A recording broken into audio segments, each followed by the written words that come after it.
ಶುಕ ಬಂದ, ಪ್ರಹಸ್ತ ಬಂದ, ಎಲ್ಲರಿಗೂ ಉಚಿತಾಸನಗಳು ನೀಡಲ್ಪಟ್ಟಿವೆ.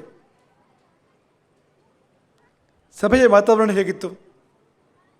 ಯಾವ ಕಡೆ ತಿರುಗಿದರೂ ಸುವರ್ಣ ನಾನಾ ಮಣಿಭೂಷಣಗಳು ಅಂತ. ಯಾಕೆಂದರೆ ಬಂದವರೆಲ್ಲ ಅಂತಂಥವರೇ. ಹಾಗಾಗಿ ಯಾವ ಕಡೆ ತಿರುಗಿದರೂ ನಿಮಗೆ ಚಿನ್ನವೇ ಕಾಣುವಂಥದ್ದು ಅಂತ, ಆಭರಣಗಳು. ಹಾಗೆ ಒಳ್ಳೊಳ್ಳೆ ಬಟ್ಟೆಗಳು, ಪೀತಾಂಬರ, ದುಕೂಲ, ಶ್ರೇಷ್ಠವಾಗಿರ್ತಕ್ಕಂಥ ಬಟ್ಟೆಗಳು, ಮಾಲೆಗಳು, ಪರಿಮಳದ ಮಾಲೆಗಳು.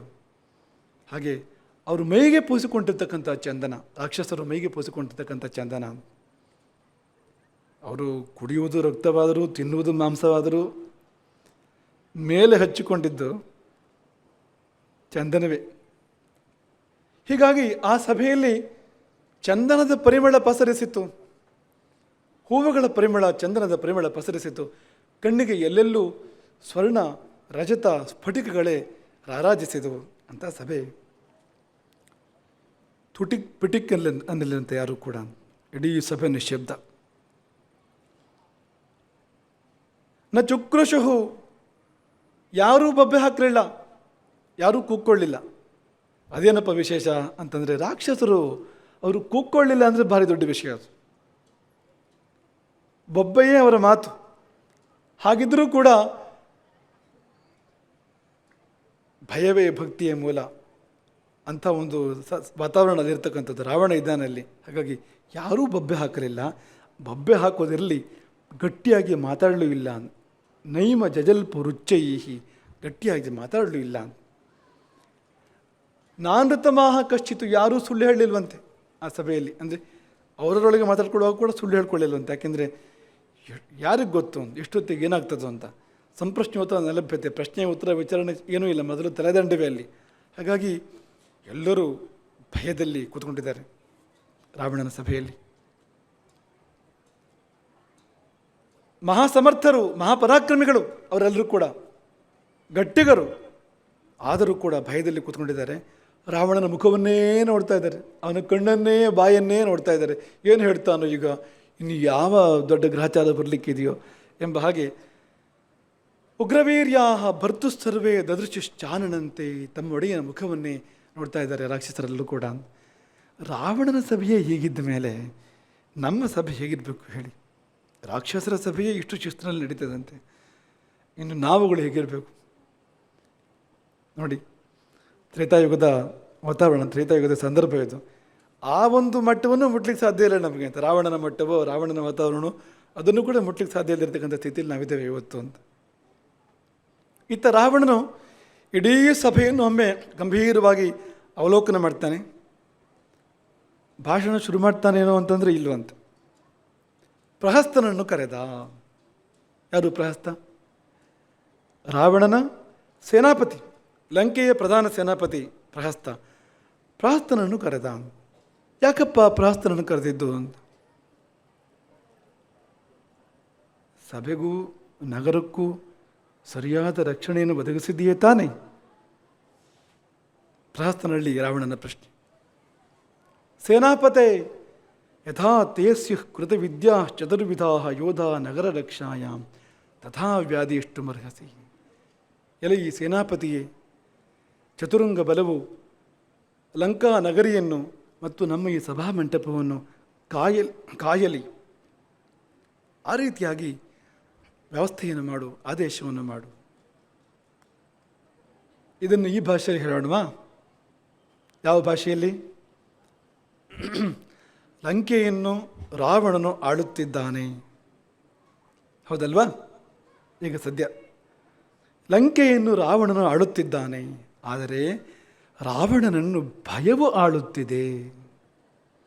ಲಂಕೆಯನ್ನು ರಾವಣನು ಆಳಿದರೇನು? ರಾವಣನನ್ನು ಭಯವು ಆಳಿದೆ. ಸಭೆಯನ್ನು ಪ್ರಾರಂಭ ಮಾಡಬೇಕಾದ್ರೆ ರಾವಣನಿಗೆ ಚಿಂತೆ ಅಂತ. ಯಾವ ಭಾಗದಲ್ಲಿ ರಾಮ ಬರ್ತಾನೋ, ಇನ್ನು ಯಾವ ಕಿಟಕಿಯಿಂದ ಹನುಮಂತ ಬರ್ತಾನೋ, ಒಳಗೊಳಗೆ ನಡುಕ ಅಂತ. ಹಾಗಾಗಿ ಮೊದಲು ಬಂದೋಬಸ್ತು ಮಾಡು, ಆಮೇಲೆ ಸಭೆ ಮಾಡೋದು ಅಂತ ಸೇನಾಪತಿಗೆ ರಾವಣನ ಸೂಚನೆ. ಪ್ರಹಸ್ತ ಒಪ್ಪಲೇಬೇಕು, ಒಪ್ಪದೇ ಬೇರೆ ದಾರಿ ಏನಿದೆ. ಹಾಗಾಗಿ ಬಹಿರಂತಶ್ಚ ಮಂದಿರೆ, ಒಳಗೂ ಹೊರಗೂ ರಕ್ಷಕ ಭಟರನ್ನು ನೇಮಕ ಮಾಡ್ತಾನೆ, ಮಂದಿರದ ಒಳಗೂ ಮತ್ತು ಹೊರಗೂ. ಹಾಗೆ ನಗರದ ರಕ್ಷಣೆ ಕೂಡ ಬೇಕಾದಂತೆ ಬಲವನ್ನೆಲ್ಲ ನಿಹಿತಗೊಳಿಸಿ ಪ್ರಹಸ್ತನು ರಾವಣನ ಮುಂದೆ ಬಂದು ಬಾಗಿ ನಮಸ್ಕಾರ ಮಾಡಿ ಹೇಳಿದನಂತೆ, ದೊರೆಯೇ, ನಿನ್ನಿಚ್ಛೆಯಂತೆ ಮಂದಿರದ ಒಳಗೂ ಹೊರಗೂ ಸೇನೆಯನ್ನು ನಿಯೋಜನೆ ಮಾಡಲಾಗಿದೆ. ಇನ್ನು ನೀನು ನಿಶ್ಚಿಂತನಾಗಿ ನಿನ್ನ ಕಾರ್ಯವನ್ನು ಮಾಡಬಹುದು. ನಿಶ್ಚಿಂತನಾಗಿ, ನಿರ್ಭೀತನಾಗಿ, ನಿರಾತಂಕವಾಗಿ ಸಭೆಯನ್ನು ಮಾಡಬಹುದು. ಕುರುಶ್ವ ಅವಿಮನಾಹ, ಮನಸ್ಸು ಕೆಡಿಸ್ಕೊಳ್ಳದೆ, ತಲೆ ಕೆಡಿಸ್ಕೊಳ್ಳದೆ ನಿನ್ನ ಕೆಲಸ ನೀನು ಮಾಡಬಹುದು ಎಂಬುದಾಗಿ ಸೇನಾಪತಿ ರಾವಣನಿಗೆ ಹೇಳಿದ್ದಾನೆ ಎಂಬಲ್ಲಿಗೆ ಏನು ವಾತಾವರಣ ಲಂಕೆಯಲ್ಲಿ ಯುದ್ಧದ ಪೂರ್ವದಲ್ಲಿ. ಚತುರ್ದಶ ಭುವನ ದಲ್ಲಣನ ಹೃದಯದ ತಲ್ಲಣವನ್ನು ನೋಡಿ ಯಾಕೆ ಹೀಗಾಯಿತು? ತಪ್ಪು ಮಾಡಿದರೆ ಹೀಗೆ ಆಗುವಂಥದ್ದು. ಕೆಟ್ಟ ಕೆಲಸ ಮಾಡಿದರೆ ಅವನ ಹೃದಯ ಅದು ನೆಮ್ಮದಿಯಿಂದ ಇರಲಿಕ್ಕೆ ಸಾಧ್ಯವೇ ಇಲ್ಲ, ನಿಶ್ಚಿಂತೆಯಿಂದ ಇರಲಿಕ್ಕೆ ಸಾಧ್ಯವೇ ಇಲ್ಲ. ಆದರೆ ಒಂದು ಪ್ರಶ್ನೆ ಬರ್ತದೆ ಇಲ್ಲಿ, ಅದೇನು ಅಂದರೆ, ಒಂದು ವೇಳೆ ರಾಮನೇ ಬಂದರೆ ಈ ಕಾಟು ರಾಕ್ಷಸರು ಒಂದು ಲೆಕ್ಕವಾ ಅಂತ. ರಕ್ಷಕ ಭಟರು ರಾಮನೇ ಬಂದಿದ್ದು ಹೌದಾದರೆ, ಬೇಡ ಹನುಮಂತ ಬಂದರೆ, ಅಂಗದ ಸುಗ್ರೀವ ಬಂದರೆ, ಮಹಿಂದ ಬಿವಿದರು ಬಂದರೆ, ಆ ಕಾಟು ರಾಕ್ಷಸರು ಯಾವ ಲೆಕ್ಕ ಅಂತ. ಹಾಗಾದರೆ ಏನಿದು ಅಂದರೆ, ಇದೊಂದು ಸೈಕಾಲಜಿ, ಅದೇನೋ ಒಂದು ಸಮಾಧಾನ, ಅಲ್ಲೆಲ್ಲ ಅವನ್ನೆಲ್ಲ ನಿಲ್ಲಿಸುವಂಥ ಮಾಮೂಲಾಗಿ ಮಾಡುವಂಥ ಒಂದು ವ್ಯವಸ್ಥೆ ಅದು. ಹಾಗಾಗಿ ಈಗ ಮುಳುಗುವವನು ಹುಲುಕಡ್ಡಿಯನ್ನು ಕೂಡ ಹೇಳ್ಕೊಳ್ತಾನೆ ನೋಡಿ. ಹುಲುಕಡ್ಡಿ ಅವನನ್ನು ಎತ್ತುತ್ತದೆ ಎಂಬುದಾಗಿ ಅಲ್ಲ, ಅದೊಂದು ಅವನ ಸೈಕಾಲಜಿ, ಒಂದು ಮನಸ್ಥಿತಿ ಅದು ಅಂತ. ಹಿಡ್ಕೊಳ್ಬೇಕು ಏನನ್ನಾದರೂ ಅಂತ. ಹಾಗಾಗಿ ತನ್ನದೇ ಹುಲ್ಲುಕಡ್ಡಿಗಳನ್ನು ಹಿಡ್ಕೊಳ್ತಾ ಇದ್ದಾನೆ ರಾವಣ. ಈಗ ಯಾರು ಅಂದರೆ ಇವನದ್ದೇ ರಕ್ಷಕ ಭಟರುಗಳು ಅಂತ. ಒಂದು ವೇಳೆ ರಾಮ ಬರ್ತಾ ಇದ್ದಾನೆ ಅಂತ ಸುದ್ದಿ ಕೇಳಿದ್ರೆ ಪರಾರಿ ಮಾಡ್ಯಾರು, ಓಡಿ ಹೋಗ್ಯಾರು ಅವರೆಲ್ಲರೂ ಕೂಡ, ಹೊರತು ಯುದ್ಧಕ್ಕೆ ನಿಲ್ಲಲಾರರು ಅಂತ. ಈಗ ರಾವಣ ಮಾತನಾಡಲಿಕ್ಕೆ ಪ್ರಾರಂಭ ಮಾಡ್ತಾನೆ. ಏನಪ್ಪ ಮಾತು ರಾವಣನದ್ದು? ಆರಂಭದ ಮಾತು ಏನು ಅಂದರೆ, ರಾಕ್ಷಸ ನಾಯಕರೇ, ಈವರೆಗೆ ನನ್ನ ಜೀವನದಲ್ಲಿ ನಿಮ್ಮೊಡನೆ ಸಮಾಲೋಚನೆ ಮಾಡಿ ನಾನು ಯಾವುದೆಲ್ಲ ಕಾರ್ಯಗಳನ್ನು ಆರಂಭ ಮಾಡಿದ್ದೇನೋ ಅದಾವುದೂ ವಿಫಲವಾಗಿಲ್ಲ. ಯಾಕೆ ಸಮಾಲೋಚನೆ ಮಾಡ್ತಾ ಇದ್ದೇನೆ ಅಂತಂದರೆ, ನಿಮ್ಮೊಟ್ಟಿಗೆ ಪರ್ಯಾಲೋಚನೆಯನ್ನು ಮಾಡಿ ಯಾವ ಕಾರ್ಯವನ್ನು ಆರಂಭ ಮಾಡಿದ್ದೇನೋ ಆ ಎಲ್ಲ ಕಾರ್ಯಗಳು ಸಫಲವಾಗಿವೆ, ಯಾವ ಕಾರ್ಯವೂ ಕೂಡ ವಿಫಲವಾಗಿಲ್ಲ. ಇದು ಮೊದಲನೇ ಮಾತು. ಪಕ್ಕದಲ್ಲೇ ನಮ್ಮದೊಂದು ಮಾತು, ಈ ಸೀತಾಪಹರಣಕ್ಕಿಂತ ಮುಂಚೆ ನೀನು ಯಾಕೆ ಮಾಡಲಿಲ್ಲ? ಮರೀಚ ಹೇಳಿದನಲ್ಲ, ಹೋಗಿ ಸಮಾಲೋಚನೆ ಮಾಡು. ವಿಭೀಷಣನೇ ಮೊದಲಾದ ಮಂತ್ರಿಗಳ ಜೊತೆಯಲ್ಲಿ, ಯಾರ ಜೊತೆಯಲ್ಲೂ ಅಲ್ಲ, ವಿಭೀಷಣನೇ ಮೊದಲಾದ ಮಹಾಪರಶುನಾದರೆ ಬೇರೆ ಸಲಹೆ ಕೊಡ್ಬೋದು. ವಿಭೀಷಣನೇ ಮೊದಲಾದ ವಿವೇಕಿಗಳಾದ ಮಂತ್ರಿಗಳ ಜೊತೆಯಲ್ಲಿ ಕೂತು ಸಮಾಲೋಚನೆ ಮಾಡು. ಅವರು ಹೇಳಿದರೆ ಮುಖ್ಯ ಹೆಜ್ಜೆ ಮುಂದಿಡು, ಇಲ್ದಿದ್ರೆ ಬೇಡ ಎಂಬುದಾಗಿ ಹೇಳಿದನಲ್ಲ ಮಾರೀಚ. ಆಗ ಮಾಡಿದ್ಯಾ ಸಮಾಲೋಚನೆ? ಇನ್ನೊಂದರೆ ಒಂದು ವಿಚಿತ್ರವಾದ ನೆಪವನ್ನು ಮುಂದೂಡ್ತಾನೆ ರಾವಣ. ನಾನು ಮೊದಲೇ ಈ ಸಭೆ ಕರಿಬೇಕು ಅಂತ ಅಂದ್ಕೊಂಡಿದ್ದೆ, ಈಗಲ್ಲ, ಹಿಂದೆ ಸಭೆಯನ್ನು ಮಾಡಬೇಕು ಅಂತ ಅಂದ್ಕೊಂಡಿದ್ದೆ. ಆದರೆ ಕುಂಭಕರ್ಣ ಮಲಗಿದ್ದನಲ್ಲ, ಕುಂಭಕರ್ಣ ನಿದ್ದೆ ಮಾಡ್ತಾ ಇದ್ದನಲ್ಲ, ನನ್ನ ತಮ್ಮ, ಒತ್ತಿನ ತಮ್ಮ, ಅವನಿಲ್ಲದ ಸಭೆಯನ್ನು ಹೇಗೆ ಮಾಡ್ಬೋದು ಎಂಬ ಕಾರಣಕ್ಕೆ ನಾನು ಈವರೆಗೂ ಸಭೆಯನ್ನು ಮಾಡಲಿಲ್ಲ. ನಿನ್ನೆ ತಾನೇ ಸಭೆ ಮಾಡಿದ್ದಾನೆ. ನಾವು ಸುಳ್ಳು ಹೇಳೋದನ್ನು ಅಭ್ಯಾಸವೇ ಮಾಡ್ಕೊಂಡು ಬಿಟ್ಟರೆ ಕೊನೆಗೆ ನಾವೇ ನಮ್ಮ ಸುಳ್ಳನ್ನು ಸತ್ಯ ಅಂತ ನಂಬಲಿಕ್ಕೆ ಪ್ರಾರಂಭ ಮಾಡಿಬಿಡ್ತೇವೆ. ನಮಗೆ ಒಂದು 4 ಸತ್ಯ ಹೇಳಿದ ಮೇಲೆ ಸತ್ಯ ಅಂತ ಅನಿಸ್ಲಿಕ್ಕೆ ಪ್ರಾರಂಭ ಆಗಿಬಿಡ್ತದೆ ಅಂತ. ಅಂಥದ್ದಿದು ಅಂತ. ಕಳ್ಳನಿಗೊಂದು ಪಿಳ್ಳನೆವ ಅಂತ. ನಮ್ಮ ಕುಂಭಕರ್ಣ 6 ತಿಂಗಳು ಮಲಗೋದು, ಒಂದು ದಿನ ಹೇಳೋದು, ಇವತ್ತು ಎದ್ದಿದ್ದಾನೆ. ಹಾಗಾಗಿ ಈ ಸಭೆ ಇವತ್ತು ಕರೆಯಲ್ಪಟ್ಟಿದೆ. ವಿಷಯ ಏನು ಅಂದರೆ, ನಿರ್ಲಜ್ಜನಾಗಿ ಆ ಸಭಾ ಮಂಟಪದಲ್ಲಿ ಸಿಂಹಾಸನದಲ್ಲಿ ಕುಳಿತು ವಿಷಯ ಮಂಡನೆ ಮಾಡ್ತಾ ಇದ್ದಾನೆ ರಾವಣ. ಈಂಚ ದಂಡಕಾರಣ್ಯಾತ್ ರಾಮಸ್ಯ ಮಹಿಷಿ ಪ್ರಿಯ ರಕ್ಷೋಭಿಶ್ಚರಿತ ದೇಶಾದ ಅನೀತ ಜನಕಾತ್ಮಜ. ದಂಡಕಾರಣ್ಯದ ಪರಿಸರದಿಂದ ರಾಮನ ಪ್ರಿಯ ಮಹಿಷಿಯನ್ನು ಅಪಹರಿಸಿ ತಂದಿದ್ದೇನೆ ನಾನು ಲಂಕೆಗೆ. ಸರಿ, ಮುಂದೇನು ಅಂದರೆ, ಆಕೆ ನನ್ನ ವಶವಾಗಲೊಲ್ಲಳು. ಸಾಮೆ ನ ಶಯ್ಯಾ ಮಾರೋಢುಂ ಇಚ್ಛತ್ ಕೆಲಸಗಾಮಿನಿ. ಆ ಮಂದಗಾಮಿನಿಯು ನನ್ನ ಶಯ್ಯೆಯನ್ನು ಏರಲಿಕ್ಕೆ ಒಪ್ಪುವುದೇ ಇಲ್ಲ. ಸಭೆಯಲ್ಲಿ ಏನು ಕೆಲಸ ಇದಕ್ಕೆ ತುಂಬಿದ ಸಭೆಯಲ್ಲಿ. ಒಂದಿಷ್ಟು ಸೀತೆಯ ವರ್ಣನೆ ಮಾಡ್ತಾನೆ ಆ ಸಭೆಯಲ್ಲಿ.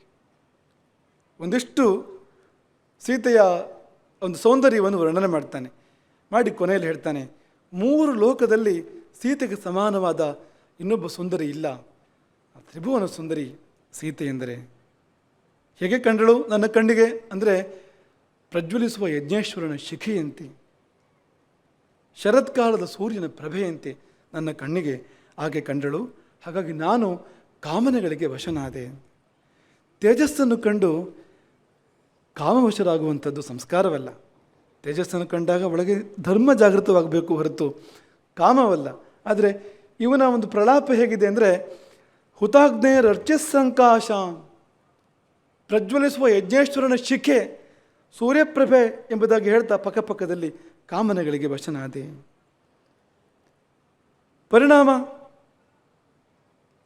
ಮನಸ್ಸು ಕೆಟ್ಟಿತು, ಮೈಯ ಬಣ್ಣ ಕೆಟ್ಟಿತು.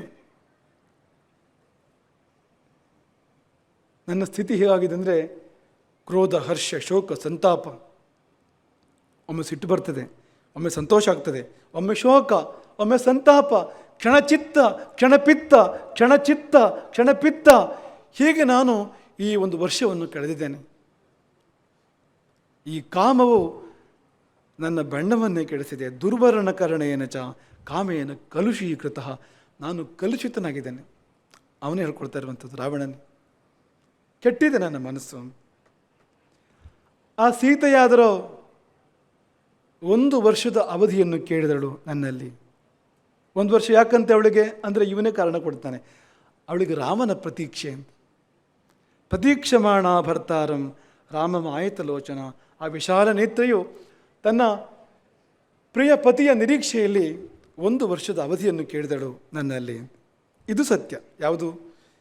ಸೀತೆಯು ರಾಮನ ಪ್ರತೀಕ್ಷೆಯಲ್ಲಿರ್ತಕ್ಕಂಥದ್ದು ಸತ್ಯ. ಆದರೆ 1 ವರ್ಷದ ಅವಧಿಯನ್ನು ಸೀತೆ ಕೇಳುವುದು ಎನ್ನುವುದು ಸತ್ಯ ಅಲ್ಲ. ಸೀತೆಯದು ಒಂದೇ ಮಾತು, ಎಡಗಾಲಿನಿಂದ ಕೂಡ ತುಳಿಯೋದಿಲ್ಲ ನಿನ್ನನ್ನು ಅಂತ. ರಾಮನೊಬ್ಬನೇ ಪತಿ ನನಗೆ, ಇಲ್ಲದಿದ್ದರೆ ಮೃತ್ಯು. ರಾಮ, ಯಮ, ಮತ್ತು 3ನೇದಿಲ್ಲ ಅಂತ. ಹಾಗಾಗಿ 1 ವರ್ಷದ ಅವಧಿಯನ್ನು ಸೀತೆ ಎಲ್ಲಿಯೂ ಕೇಳಿಲ್ಲ. ಇವನೇ 1 ವರ್ಷದ ಅವಧಿಯನ್ನು ಕೊಟ್ಟಿದ್ದಾನೆ ಆಕೆಯನ್ನು ಬೆದರಿಸುವ ಸಲುವಾಗಿ. 1 ವರ್ಷದ ಬಳಿಕ ನಿನಗೆ ಸಾವು ಬರ್ತದೆ, ಸಾವು ಬರಬಾರದು ಅಂತಿದ್ರೆ ಒಪ್ಕೋ ಅಂತ. ಪ್ರೀತಿಯಿಂದ ಒಪ್ಪುವುದಿಲ್ಲ. ಹಾಗಾಗಿ ಭೀತಿಯ ಮೂಲಕವಾಗಿ ಒಪ್ಪಿಸೋಣ ಎಂಬ ಒಂದು ಪ್ರಯತ್ನ. ಹಾಗಾಗಿ ಅದು ಸುಳ್ಳು. ಇದು ಸರಿ, ಸೀತೆಯ ಭಾವವನ್ನು ಸರಿಯಾಗಿ ಗ್ರಹಿಸಿದ್ದಾನೆ. ಪತಿಯ ಪ್ರತೀಕ್ಷೆ ಇದೆ ಆಕೆಗೆ ಎಂಬುದನ್ನು. ಹಸಿ ಸುಳ್ಳು. ಆಯಿತು ಅಂತ ಒಪ್ಕೊಂಡಿದ್ದೇನೆ ನಾನು. 1 ವರ್ಷದ ಸಮಯವನ್ನು ಕೊಟ್ಟಿದ್ದೇನೆ. ಆದರೆ ಏತನ್ಮಧ್ಯೆ ಸಾಕಾಗಿ ಹೋಗಿದೆ ನನಗೆ. ದುಸ್ತರವಾದ ದೂರದ ಮಾರ್ಗದಲ್ಲಿ ಓಡಿ ಓಡಿ ಓಡಿ ಓಡಿ ಬಳಲುವ ಕುದುರೆಯಂತೆ, ಬಳಲಿದ ಕುಸಿಯುವ ಕುದುರೆಯಂತೆ ಆಗಿಬಿಟ್ಟಿದ್ದೇನೆ ನಾನು. ಈ ಒಂದು ಸೀತಾ ಪ್ರಕರಣದಲ್ಲಿ ಎಷ್ಟು ಹಣ್ಣಾದೆ. ಅದನ್ನೇ ನಾವು ಹೇಳಿದ್ದು, ಸೀತೆ ಗೆದ್ದಳು ಅಂದರೆ ಇಲ್ಲಿ ಗೆದ್ದಿದ್ದು ಅಂತ, ವಶವಾಗದೆ ಗೆದ್ದಿದ್ದು ಅಂತ. ಸೀತೆ ಅವನ ಯಾವ ಪ್ರಲೋಭನೆಗಳಿಗೂ ಯಾವ ಭಯಗಳಿಗೂ ಬಗ್ಗದೆ ಜಗ್ಗದೆ ಸೀತೆ ರಾವಣನನ್ನು ದುರ್ಬಲಗೊಳಿಸಿದ್ದಾಳೆ. ಸೀತೆ ಸಾರಿದ ಯುದ್ಧ ಅದು, ಮನೋಯುದ್ಧ.